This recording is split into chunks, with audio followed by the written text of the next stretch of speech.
if anybody knows, that is a damn near perfect Bjork impression.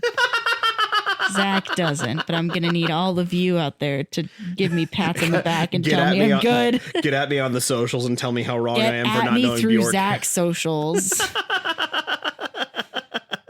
Come attack me on Blue Sky. Yeah. Tell me how bad I am for not knowing Bjork. Or no, tell Zach to tell me how good I am at being Bjork.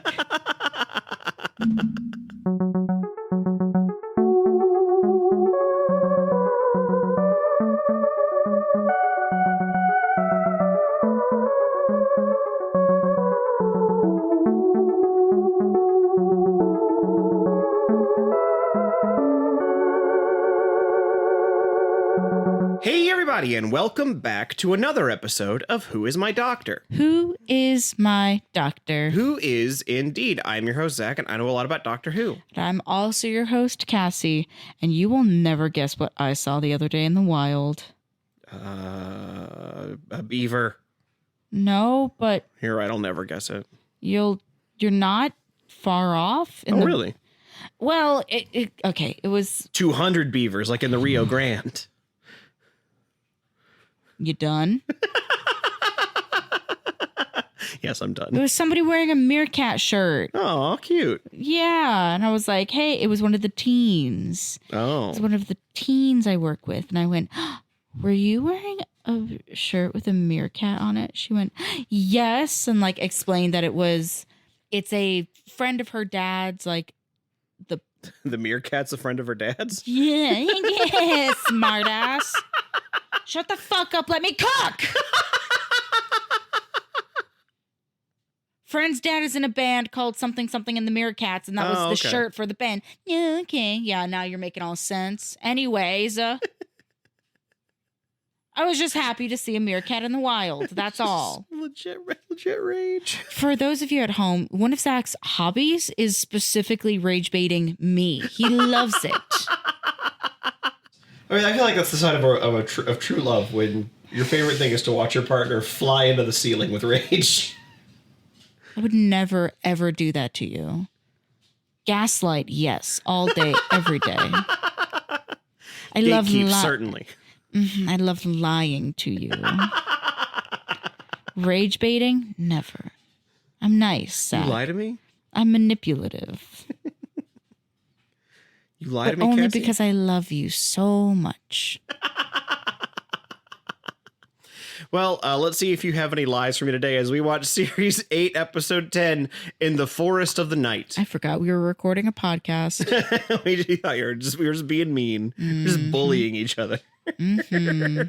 No, we are watching Doctor Who. We are watching In the Forest of the Night. A kind of, I don't know if controversial is the right word, but divisive. In the Forest of the Night. It just sounds like lyrics from an 80s, like glam rock. It does. I do think so. God, I try to think of specifically like what it makes me think of. But it's actually, it's based on a poem. It was a line taken from a poem. And I like to dance in the forest of the night. Like I said, this episode is pretty divisive. I know a lot of people who think this is like Capaldi's worst episode.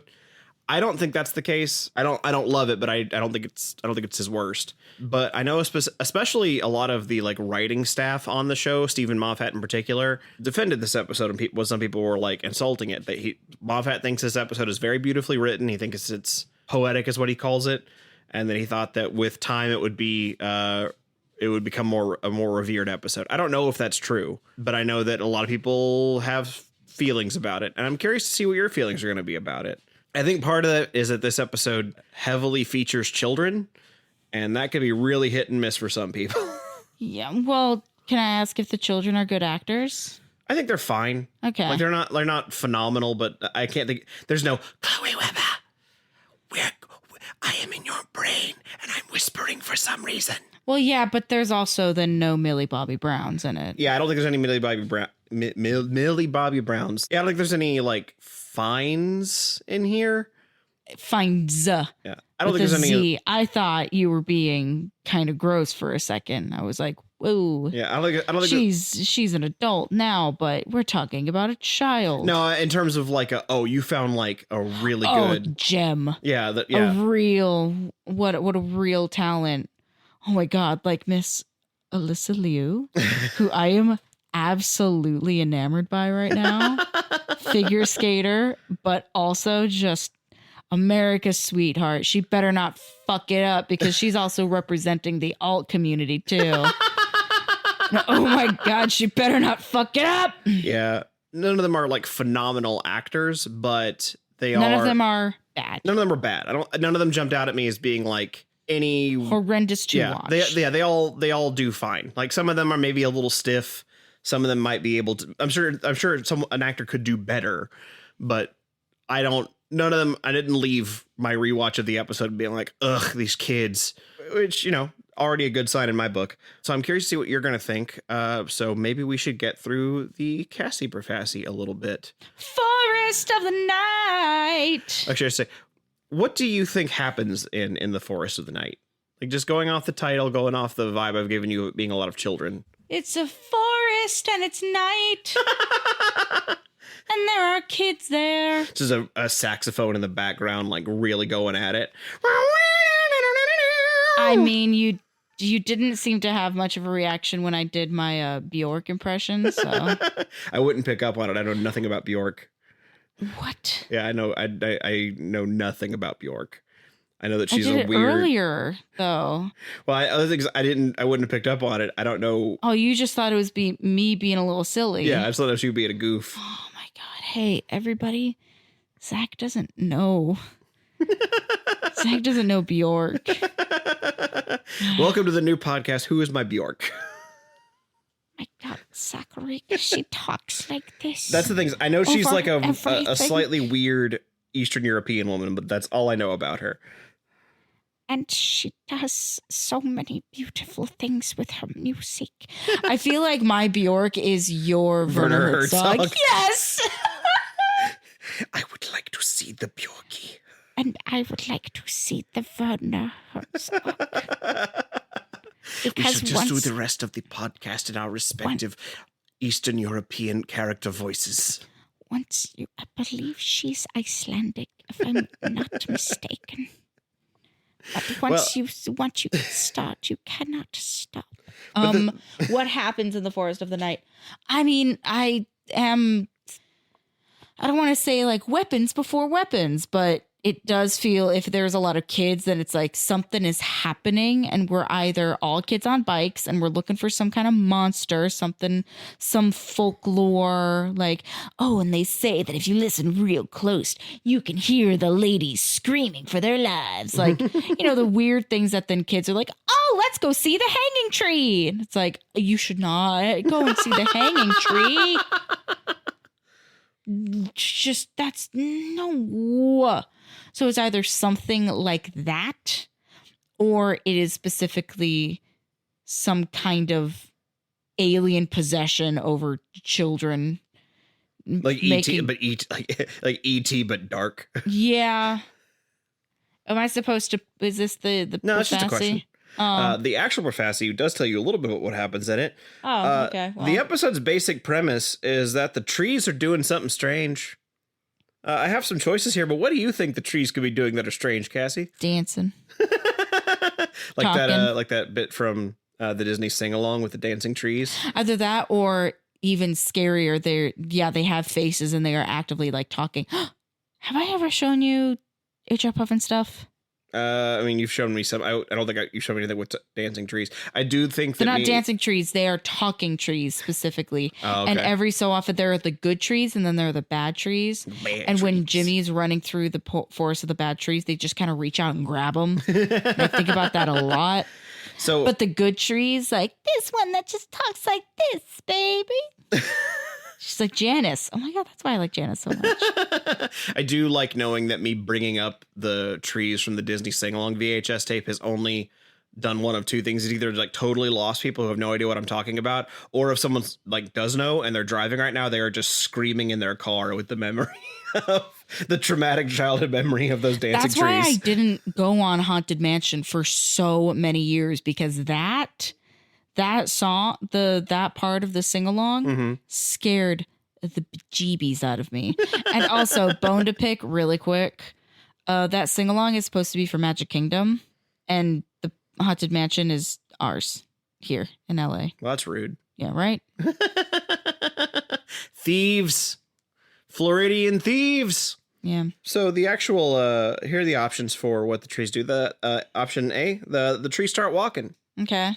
Option B, the trees are rapidly dying. Okay. Or option C, the trees are everywhere.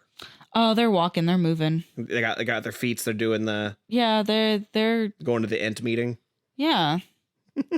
Well, because trees can move. It's gross and scary and weird, but like they technically can just kind of move. Pick up their skirts and twiddle away. Yeah. All right. Scary as hell. Have you seen it happen? So the trees get up and start walking. That is Cassie's prediction. The trees, they can walk. And as I mentioned, this episode features a lot of children. One child in particular has something of a vision of a solar flare that's coming to attack the Earth, but they don't communicate this in words. How does a child communicate a solar flare, Cassie? Oh, it's a drawing for Drawing. sure. What's the drawing of? Is this a bonus point? I'm just curious. Like what do you picture this drawing looking like? I mean, I like the image specifically of the sun wearing a pair of jeans. Solar flares, if you would. Hey there.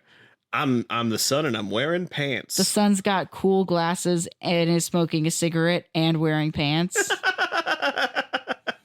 And the pants say cool guy on the butt. Yeah, in gems. All right, so you think it's a drawing? The child's done like a little cartoon? Yeah, I think so. All right. That makes them... Otherwise, what would it be? Like an interpretive cousin dance? Like it... what else do kids do? Fair. I mean, I could see it being like the child's mute and they're like pointing at the sun really angrily. Yeah, but you didn't give me the context that the kid true. wasn't. So is the kid mute? No, because you did say it. Kid is not mute. Okay, no. so it's a drawing then. Absolutely. All right, it is a drawing.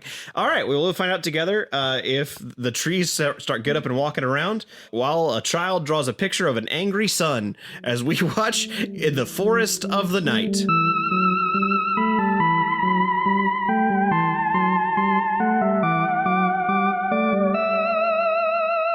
Today's episode of Who's My Doctor is brought to you by the Lawyer X. I am the Lawyer X. I speak for the fees, and I'm filing a lawsuit against all the trees. There's property damage from their big greedy roots. It's time to get payback with class action suits. That oak dropped an acorn and assault on your head. That pine shed a needle, you could have been dead. I'll sue every orchard from here to the seas. I don't hug the trunks, I just garnish the leaves.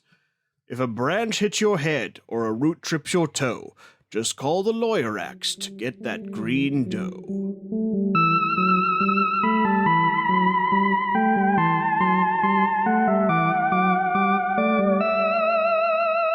It was the forest of the night. Night. Oh, yeah. It was the forest of the night, saving the planet from a solar flare. We are back from In the Forest of the Night. So what'd you think, Cassie? It reminded me of a 90s movie. I can understand that. Yeah, it had big, like, Fern Gully, Once Upon a Forest energy. And I don't know if it's because it was a fairy tale in a forest and it just... I mean, there's a lot of fairy tale illusions going on in it. Oh, yeah. The doctor references Hansel and Gretel. Maeve is literally a child in a red jacket running from wolves. Yes. Who can see fairies. We are older than anything in this world. The heart of the forest just appears to be a fairy circle. Yeah. Arden is also a reference to a forest in Shakespeare. I can't remember specifically which play. I think it's Twelfth Night. Yeah, but it's a lot of old English, really old European folktale allegories in it. Oh, yeah. Knowing that people find this very divisive, where do you fall on it, if I may ask? Can I say that I'm right in the middle? That's kind of where I'm at, too. I think there's a lot of good going on here, but there's also some really, there's some real anchors weighing the episode down. Yes. The biggest anchor for me is the very end. I think like I The don't. thought of you came to me. Yeah, like every part of that doesn't work. Like the mom standing perfectly still, yelling that it's Annabelle's name. The sister saying like the thought of you can't, like they should be running towards her excitedly. The fact that she's hidden behind plants that disappear with the fairy energy, I think that's really dumb. The fact that she just stands there and smirks at them. Nothing about that very ending works. Like it's so bad that it almost like That's why sours the whole episode. I think is why it reminds me so much of. It's cheesy in a way that I'm so used to those types of films being cheesy. Yeah. Like there is a part of me that's like, it's dumb in a way that I can kind of respect. Yeah. But also, like, I don't think this is, I've seen some criticisms of the episode as boring. I don't think that's the case. I do think it's a more understated episode than some other episodes have been. yes. I think its biggest weakness that it follows, in my opinion, 2 great episodes, and this one is just okay.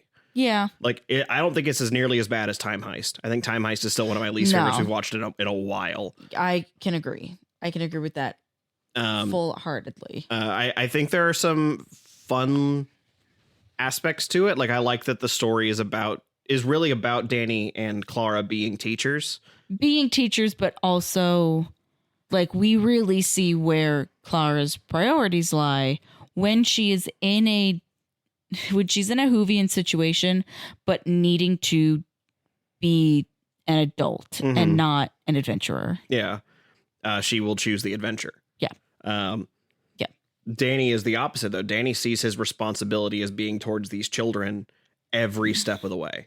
Which also, in terms of character, like, what am I thinking of? Like refining characteristics, like, yeah, because he was in the fucking military. Yeah. So him being like, oh yeah, I'm enchanted. This is awesome. But I have a job to do, and that's protect these kids. Yeah. And make sure that they get to their parents safe and sound. And I do like that Clara, like, I'm sure that there's a bit of a joke there that Clara finds the more paternal. She said that. Like, she specifically says, like, oh yeah, you would choose these kids, like you would protect the kids, and that's extremely attractive, actually. Like she says that in the thing. Yeah. Well, what I mean is, I understand I think that's partly a joke. Partly the joke is like, the man is being maternal right now, and I'm into it. But there's also I think there's a very real aspect of it where he is practicing self-control where she can't, or where she recognizes that she is failing in this moment. And I do think there is part of it there. She's like, the fact that he is holding it together so well is very like respectable in an attractive way. Like, I think that's a very mature way of framing him. And they also frame it very well at the end of the episode where he's like, I have been a soldier. I have been in danger. I don't want to see cool, dangerous things anymore. I want to focus on the stuff in front of me. It reminds me of like when you are approaching your like full adulthood and you have younger friends that are like, hey, do you want to go do this fun concert You want thing? to go to a club? You want to go? Yeah. Do we want to go out dancing? Like, ooh, let's like go out to dinner and then like we'll go out on the town. And then as the adult, you're like, no, I have a bedtime. I really like dinner sounds really fun, but like after that, I just want to go home. I've always kind of been that way. I've never really been That's because you're no fun. Hey, you know, you're a fuddy-duddy. You are a literal professional fuddy-duddy. Dr. Fuddy Duddy. Yeah. I have a PhD in fuddy duddiness. The unflappable fuddy-duddy. That's you. My degree's in fudditude. Fuddy-dudditude. Anyways, bringing it back to the beginning of the episode, I do appreciate a cold open that literally has the doctor. The show is called Doctor Who, and very seldom do we get the doctor being befuddled by the events that are happening. Yeah, the little girl Maeve running up to the door, and the doctor. I like some of the like they do some fun things with the dialogue. It's not, I wouldn't call them jokes, but they are just like, do you fun. have an appointment? Yeah, do you have an appointment? You need an appointment to see the doctor. They're like little again, not jokes, but there's just like little flavors to the language throughout the episode. I would say like it's a nice way to have the doctor be a little sarcastic and smarmy. Yes. And then when like Maeve is let into the TARDIS and he's like, I really thought you would have been mystified by the fact that it's bigger on the inside. And she's like, I just thought it was supposed to be bigger on the inside. There are lots of things that other people know that I don't, and I'm just kind of used to this. I think I wrote it down here. Everybody seems to know everything about everything except for me. That's literally me. We just had this conversation about my two best friends being autistic know-it-alls, and then me just being like, I'm just happy I know. I'm just here. I'm a little guy. I'm just a girl. And a little guy. But I do really like the Doctor meeting his match. A child in trees. Yeah, and I like the Doctor being like, of course we're not in London. We're surrounded by trees. And the little girl's like, but we are in London. That's where all the trees are. Come look. And she like shows him the big statue in the middle of Trafalgar Square. And you could feel the look on Capaldi's face is so like, what the fuck? I like even the TARDIS being like, yeah, we're here. This is the center of London. I gave you what you wanted. Yeah, that should have been followed with like a, yeah, we're here, asshole. Bitch. Doctor bitch. Did I stutter? TARDIS, please relax. God, sometimes it would be nice if the TARDIS still had her voice. She could say that. So she could just be like, Dr. Dum Dum. Yeah, Dr. Dipshit. So the TARDIS could go, oi. Dr. Dipshit. I'm really glad I got you with that one. And we find that, but the Sonic not being able to work on trees. Yeah, because the Sonic being unable to work on natural elements doesn't do wood. It makes me I love when things have rules. Especially for the Sonic screwdriver, which seems to have such few rules. They actually almost make a lot of what it does make more sense. Oh, yes. When he's like, oh, damn, yeah, this is literally just trees and wood and nature. And yeah, it works with all forms of communication, but because wood doesn't have any like moving parts, it can't communicate with the trees. Yep. It's also why it can't unlock doors.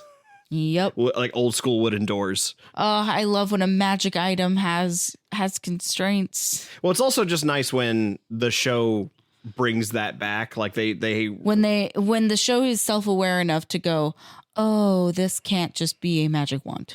Yeah, well, it's not the first time they brought up the wood thing. I don't know if you remember, they were in the library with. I don't even think that was the first time, but certainly one time when they were in the library where they met River Song, Donna was super upset that the sonic screwdriver doesn't do wood.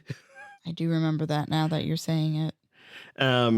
But I more like that because that's an established rule with the sonic screwdriver, that the writer went, okay, the most interesting thing we can do is put the Doctor in a forest. Yeah.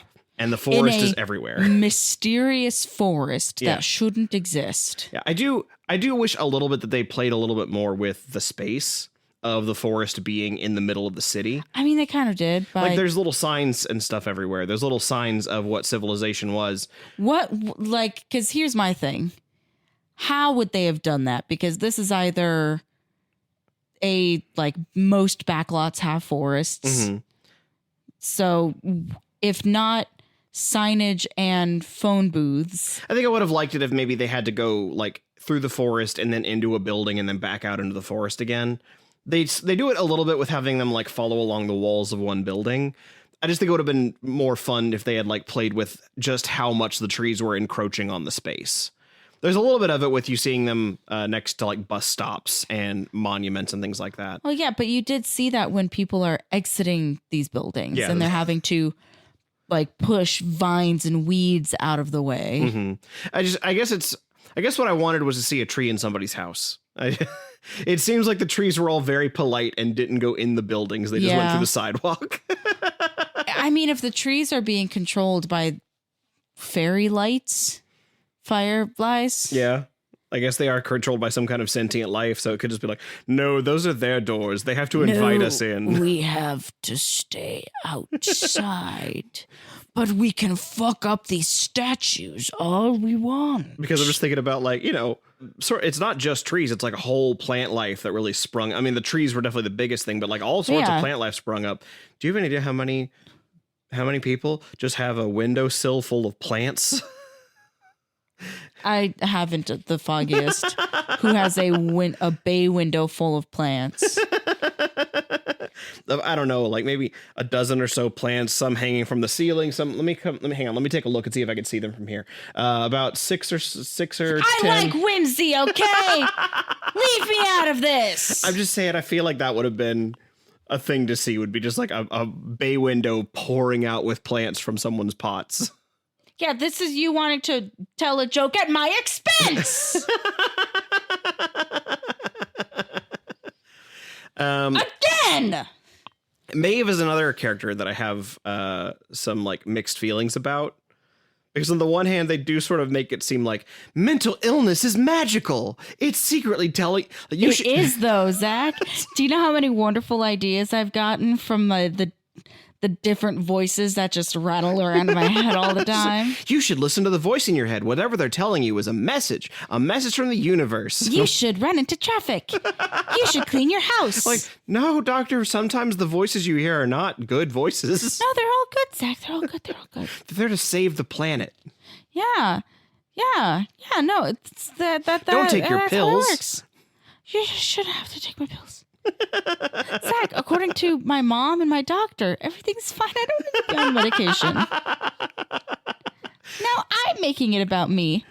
But I do like that the way they communicate that there is something going on beyond just her being a traumatized child is by having her flap her hands around her head. Yeah, by having an actual tick. Yes. Where it really is just like she's got bugs around her. We see the bugs later that they look like little fireflies. But I are just like, get the bugs away from my head. They're whispering at me. I did like the line, the forest is mankind's nightmare, because actually, yes. Do you know how many people fucking go missing in forests because they wander off the like well-trodden path and then get fucking lost and then their bodies are never found?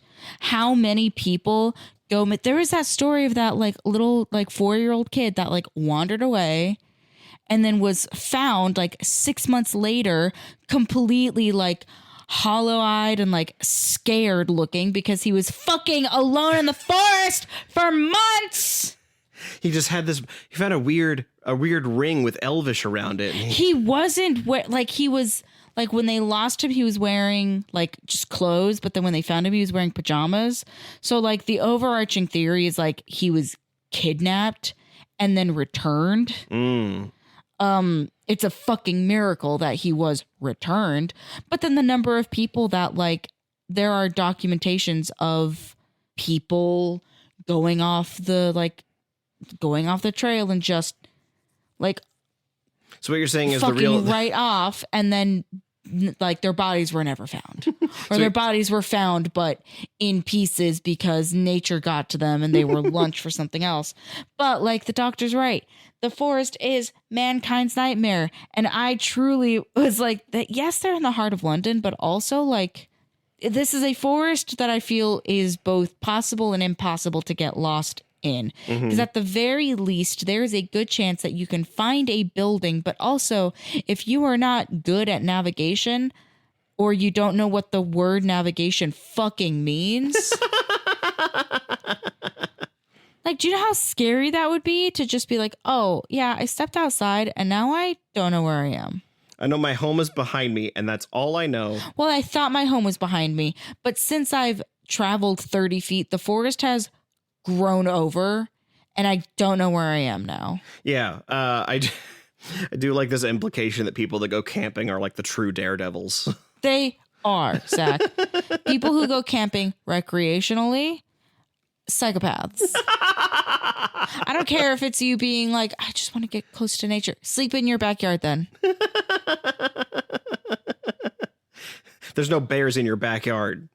And then if they are, there's no tigers in your backyard. Okay, that was another thing too, that like real bee in my bonnet. Like, first of all, if you're ever being pursued by a apex predator, don't fucking run. Do not ever run, because that is exactly like, then they're like, oh yeah, then this bitch is prey. Get her. For reference, like, the thing that you're supposed to do, shush, I'm being autistic. The thing that you're supposed to do if you are like in a wild animal encounter, is make yourself look as big as you can and just start screaming, not flashing a little light in its face till it goes, the light. And then it fucks right off. Like, no. For reference, the doctor, they like hear like a wolf howl, and Clara's like, there's no wolves out here. This is London. And the doctor's like, the London with the zoo. The zoo with the pack of wolves. The zoo whose gates and bars have been smashed by trees right now. Which also, speaking of which, do you know how quickly I would look for meerkats? It's just like something about the way the doctor phrased that was like, oh, right, the poison for Cusco, the poison specifically chosen to kill Cusco. Cusco's but poison. if a zoo burst open, you know you wouldn't be able to find me because I'm out there looking for exotic birds and meerkats or otters. I'm going up to every gopher hole I find and going, Mr. Meerkat. Hello. I really enjoy that plot point of pointing out that, yeah, the trees destroyed the zoo and now the zoo animals are out. But I did like that, mostly because then it wouldn't make sense for any other purpose or any other reason how or why there would already be wild animals in the middle of London. Well, it also it gives the woods some kind of threat that isn't just them wandering around lost. Also, there was only one car somehow. There should be so many cars and bicycles and all kinds of stuff. Just like, and the number of people that there would also be walking amok. Yeah, for sure. Like forest grows up overnight. People still got to go to work.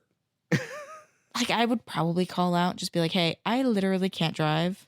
And also, we're not doing dress rehearsal today. Thanks. But the way that, like, at least here, perhaps things are different in the UK. Forest grows overnight. You know that there's going to be like a witch cult out there.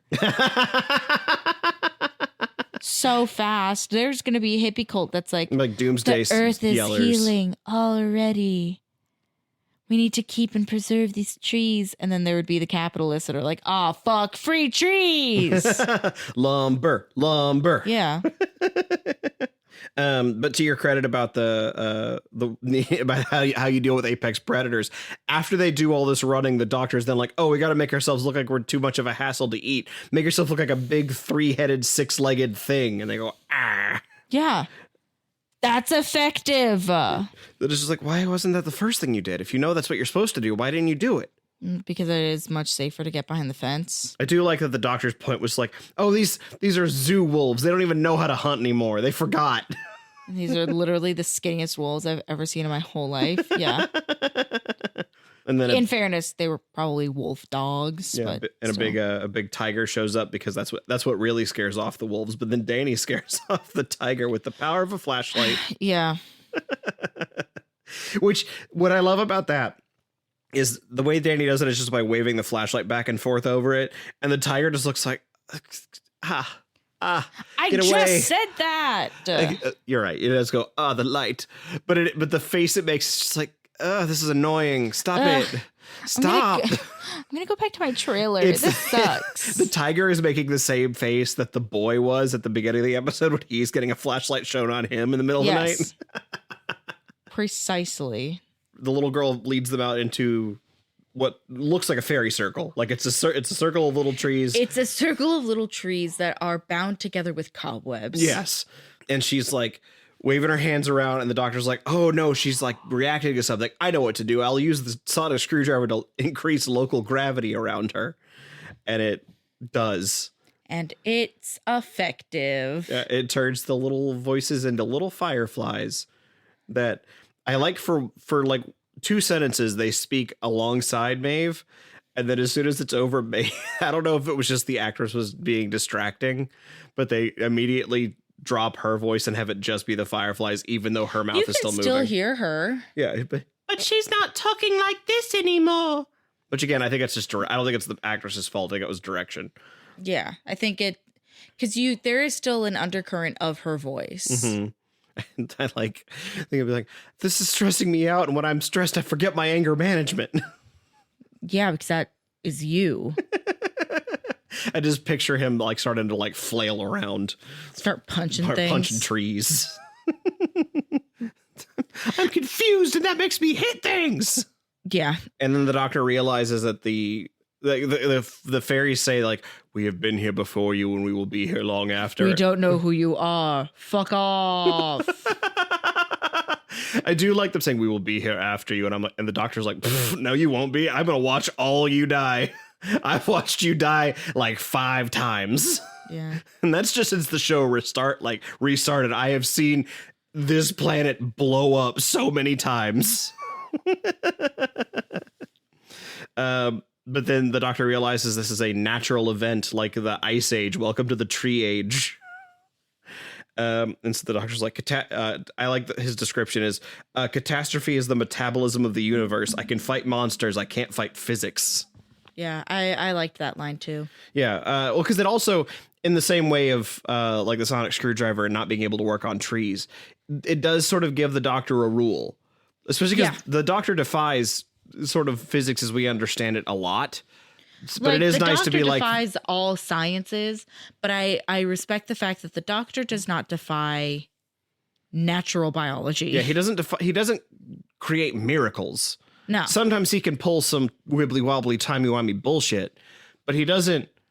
Like he's not going to be like, I can't just like wave the sonic screwdriver around and make all the trees disappear. Like when I like that when it comes to specific natural events, the doctor is like, I can't control that.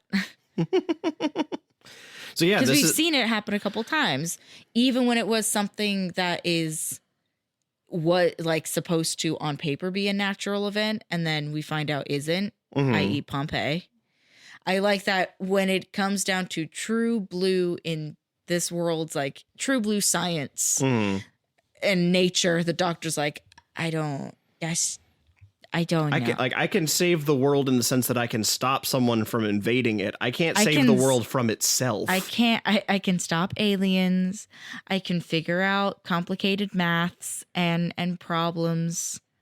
I don't understand rapid tree growth. Yeah, and then Clara... Don't know how that got there. Clara's saying, we can use the TARDIS as a lifeboat. We can go save some people. And the doctor's like, great idea. And they run the class over to the TARDIS. And Clara's like, all right, get in. Just you, doctor. The kids are going home. Because they want to be with their mums. Have this be the human race is saving you. And I do like that the doctor's like, "What? I'll take you and Danny then." And Clara's like, "Danny will not go anywhere without those kids." And he's like, "Well, I'll save you then." And Clara's like, I don't want to be the last of my kind." Yeah, but then the doctor rebuttals with that this is my world too. Oh yeah, buddy? Then where were you when you were deciding if you were going to blow up the moon or not? Well, that's the funny thing is the thing he says is, "I walk your earth, I breathe your air," which is what Clara said to him at the end of that episode. I didn't catch that. Yeah, he says, "I walk your," is like, "This is my world too. I walk your earth, I breathe your air." He's just repeating the thing Clara monologued at him at the end of Kill the Moon. So he learned a lesson.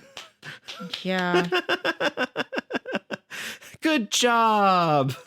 I like that this episode feels like how the show would have looked if they kept it as a educational series. Yeah, a sort of edutainment. This felt so specifically because they brought up the rings and the trees and like, oh, well, yeah, each ring is representative of a year in a tree's life. This does feel very like, I don't want to call it classic Doctor Who, but there is a certain level of like, if they had kept that spirit of like, oh, this is edutainment. You're learning a thing, but this is also sci-fi. So like some of it's going to be a little crazy town. And perhaps that is why so many people have opposing thoughts about it, is because it is so specifically, it feels targeted at the like, let's pretend for a hot second that Doctor Who was a show meant to be educational. In this particular context, because we have so many kids, it's very easy to have shots where the doctor is literally lecturing these kids and it feels very academic, and it feels like something that you would see on PBS. Yeah. because even like more than just the rings on the tree thing, if you want to get something slightly more mature, I guess is the best way for it. More mature is, I guess, is the best description for it, because they're not just teaching you the simple like, oh, the tree ring thing. They also teach you about two moments in history: the Tunguska event and the Karaka impact, which are two moments where basically asteroids hit the planet, and they were sort of big news stories, but instead of causing catastrophe, they just knocked over a bunch of trees. So there is sort of Is like, this we've taught something you. that you looked up, or did you just know that? Well, no, they described it in the episode. Okay, Because he says, what do these events have in common? And the little girl's like, that they're really scaring us right now. And he's like, no, trees. every time that there's some cosmic event that's supposed to destroy the Earth, trees are there to stop it. Which I appreciate the element of truth to that like he took some real world history and some real world science and made some fantastical gobbledygook out of it. But yeah, but, in the same way, like they teach you the trees, they teach you a little bit of science and a little bit of history, like Doctor Who was meant to. Yeah, which I understand. I understand if you don't like that angle for the show. Yeah, how this would be an episode that you simply do not like. Well, because I also know that one of the criticisms is that when you really get down to it, that means this episode has no threat. It's them walking. The episode doesn't have a threat other than the wolves and the tiger that can be dissuaded with a flashlight. Yeah, it's them wandering through the forest being like, this is scary. What's scary about it? We got to figure out what's scary and wrong with this. And then it's like, oh. We've had episodes like that before, though. Yeah. I agree with you. But I also see the side of it, but I agree with you that it's not. I don't think it's boring. I actually think that's. I think it's a good every once in a while to have an episode of the show where it's not some alien threat. Because in fact, this is actually the first episode where we haven't had like some alien be the threat in a while. Yeah, it's just a thing that's happened on Earth. We have our own solar system that is the threat. Yeah, so there's a part of it that I really appreciate it being that. I like that quite a bit. It's like I hesitate to call it a nothing episode because there is stuff in it, but like sometimes you need those episodes in between, not even filler, because stuff still happens that is important. Mm-hmm. But those ones where you're not like where the threat is non-existent because it's also part of the human condition, is to fear things that aren't real. Like there's a very like when they talk about fairy tales, there is a very like the forest is unknown and that's what makes it scary. Because you can be afraid of the forest. I encourage you to be afraid of the forest. That's where the witches live. Don't go in there. Do not whistle. Do not play music in the forest. Don't walk in any tree rings covered in cobwebs. Yeah, just there are certain forests. No matter what the voices tell you, there are certain forests that you should be deeply respectful of because they are some of the oldest things on this earth. I'm still shocked that this show has never done an episode based in Appalachia. Yeah, I am absolutely baffled that there hasn't been, because that is rife. Unless the writers are like, oh, we don't fuck with Appalachia. We don't want that shit to be real. We don't want to anger whatever's in there. We don't want to go work with the Americans that live there. They're not scared. They're not scared of the Appalachian Mountains. They're scared of the Appalachian people. Fair.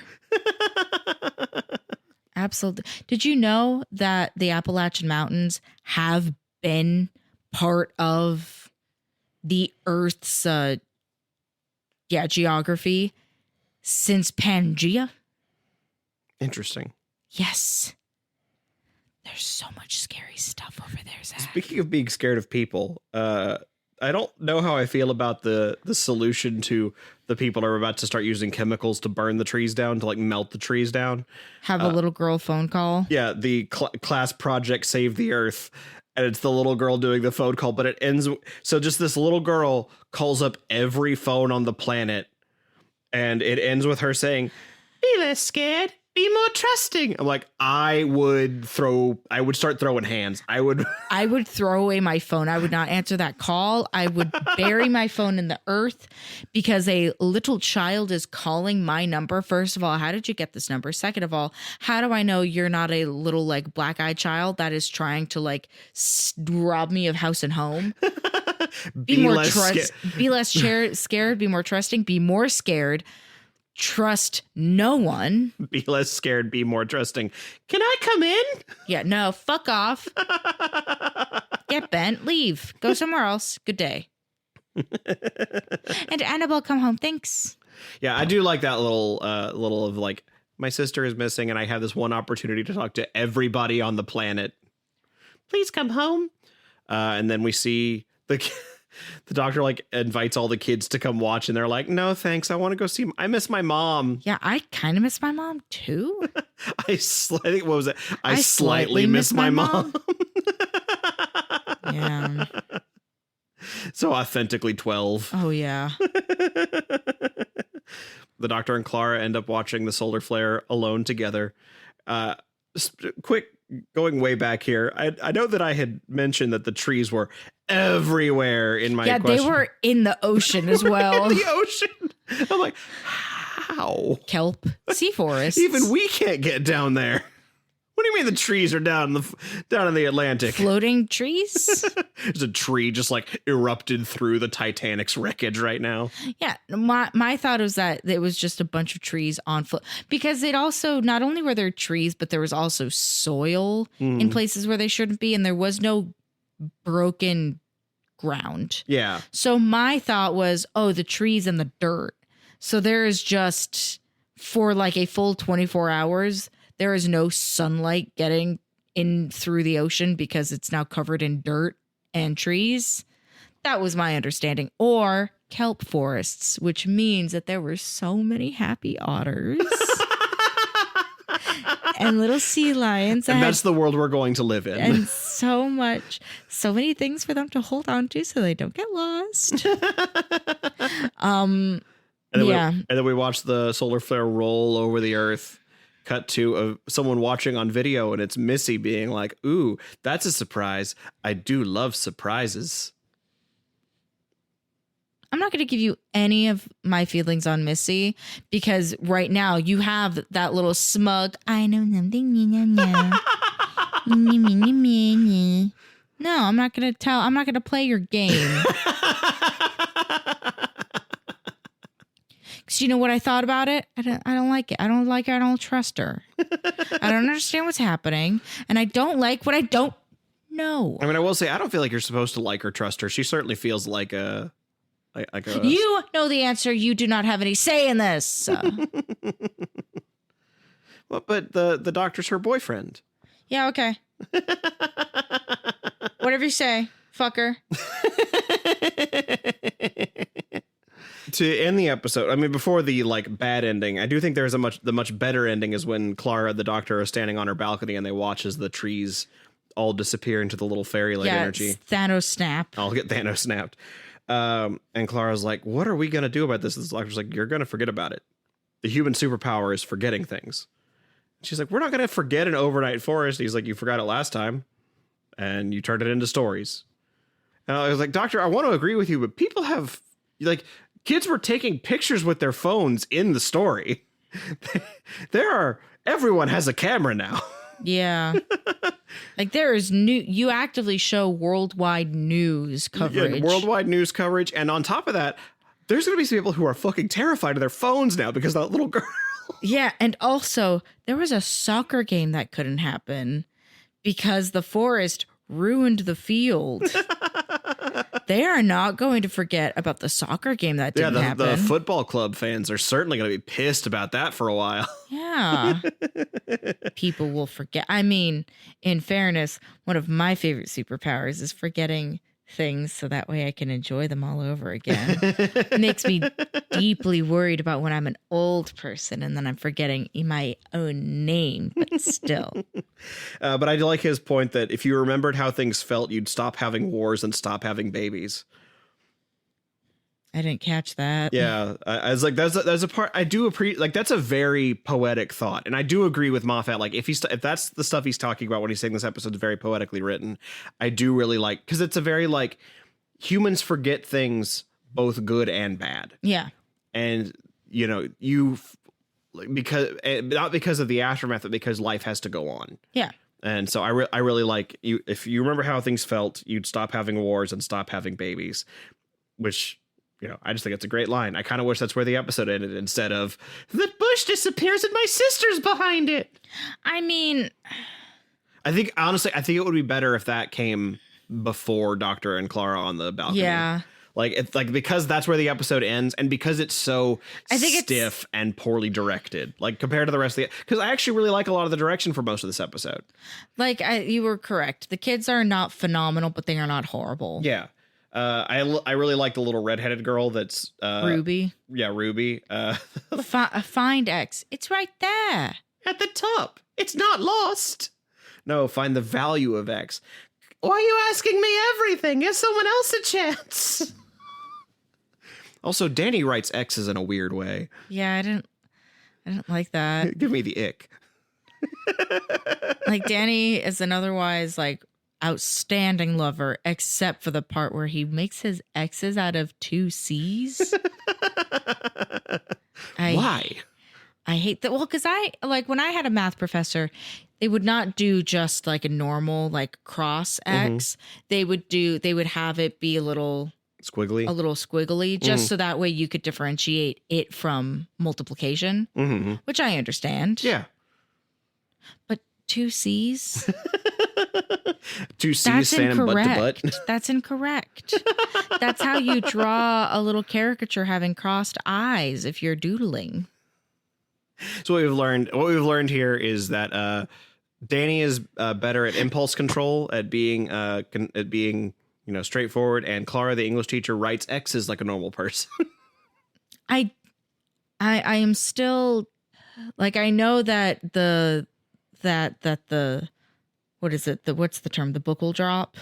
The other shoe will drop eventually. Mm-hmm. And we'll see Danny and Clara have a much bigger argument about how she is actively lying to him about spending time with the doctor. Because I will say, I do appreciate that being Danny seeing like, she's been lying to me, because she saw the doctor last Friday, and I have proof of it because the books she grades are here on his TARDIS, dated from last Friday. Yeah. So like, I know that she was here, but he's not like. I'm not going to blow up at her right now because I don't want to completely ruin these children. Yeah. The specific thing he says is, I just want to know the truth. I don't care what it is. I just want to know it. Which there's a part of it that's like, that's incredibly mature to be like, I understand that you're lying to me, and I understand why you lied to me, but I need you to tell me the truth. Yeah. But don't tell me now. I want you to think about it. Which there's a part of it, it's like, I know that he's saying it very like, politely, very like, I'm a good boyfriend and I'm trying to be patient right now. Mm-hmm. There's a part of it's like, I want you to sit and think about what you did. And think about what you will say. Then come back and be honest with me. I love that. Man, I'm so excited. I'm so excited for when when we are in a more like, not parental position, but like when our little nephew gets old enough that we can start like being hard. All right, children, come in here, line up. I did really appreciate too that Danny is having them march through the forest with his little military. Song. Yeah. Because right now we're working on Seussical. All I could hear was, I do not like green eggs and ham. I do not like them, Sam, I am. It's very silly. I do not like green eggs and ham. But yeah, I think that episode is underrated, but not incredible, which is a very interesting way to put it. Like, it truly, truly to me feels like this is how the show would be if they had stuck with the original direction of having the doctor be a Bill Nye the Science Guy, Miss Frizzle type. Yeah, I could agree with that. So it is nice to be like, oh, cool, we don't have to look through the looking glass. We can put on this episode and see what the show might have looked like if they had stuck with that direction, which I do like.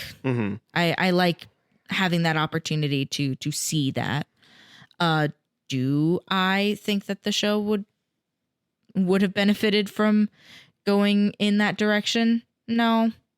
I like it as a sometimes food, but I like it being a primarily fantasy show, which is also ironic considering that this episode is very fantasy driven.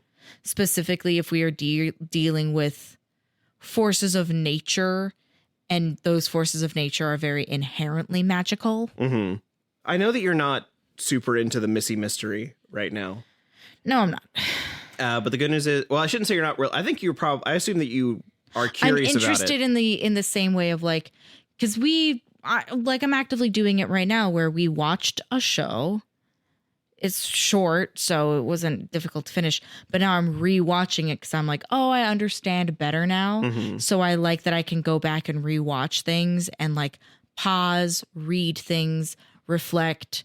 So I don't like that I don't understand the mystery right now, but I am excited for when I do understand it and I can either reflect upon what I've seen and go, oh, okay.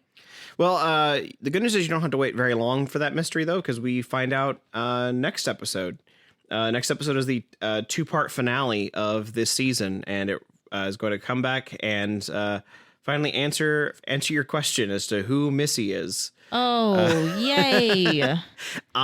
Can't wait. I'm personally very curious to see how you're going to respond to it, but I guess we'll find out about that on the next episode of Who Is My Doctor? Who is my doctor? Who is indeed? Is it going to make me the same kind of angry where I have to get up and walk around the room?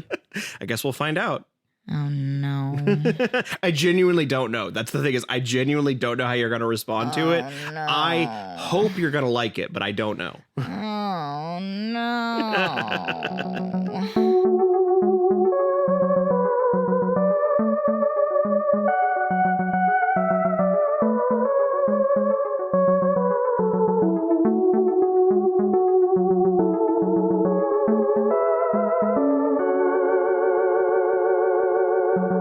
Hello, everybody. Glad you didn't get lost in the woods listening to this podcast. At least I don't think you did. I'm in your device right now. I cannot see you. Either way, I hope you enjoyed this episode. Thank you so much again for your support. Special thanks go to our Big Daddy Dalek patrons, Andrew Blewett, David Gansel, Travis Aiken, and Daniel Lindgren. Next week, Cassie finally gets to learn who Missy is. How do you think she'll react to it? Let me know in the comments. Until then, I will see you next Tuesday, because your Tuesdays are still Who's Days.